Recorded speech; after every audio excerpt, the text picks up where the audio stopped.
The town of Plymouth introduced what's being called the Tomato Sauce Initiative. This entails students taking part in planting and growing tomatoes and eventually using them in a tomato sauce for a pasta dinner in September.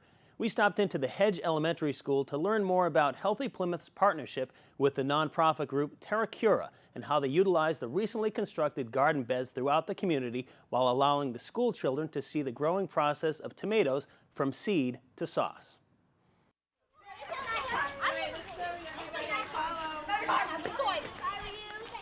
The Sheriff's Office has had a support role in this project, a project that when I first heard about it I was very enthused about. As you know, over on Oberry Street we've got a 90-acre farm that we use for rehabilitative and therapeutic purposes for our inmates. We're growing plants over there all the time, but now to have the kids actually come to us, begin growing their plants there and then taking them out to the schools is a really wonderful thing.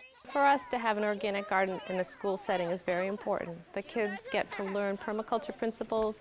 Having a garden outside their door allows them to be a producer rather than a consumer. So the students have learned how to plant seeds, how to plant seedlings, how to take care of things without using pesticides. They've tried new foods, they've tried new herbs, and I think that's kind of exciting for the students to be able to do that right outside their door.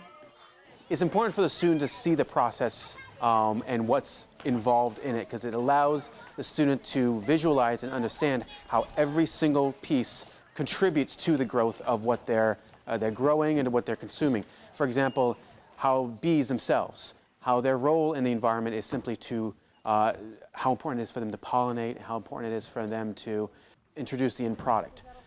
Even small things like worms, small things like other small bugs and insects that students normally would find gross or insignificant, they play a critical role in the production of these plants, and it's important for students to see that.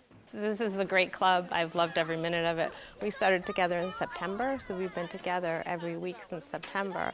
And we also have a SNAP educator, Carol Guerin, comes and she's going to do salsa for the kids today. So it's been a really good experience. I think they've learned a lot about healthy eating, and it's just been fantastic for them to be out in the garden with me every week. What we learn is going to be much greater than what we eat, and that's going to be a wonderful thing too. I know that tomato sauce is something all the kids seem to be looking forward to.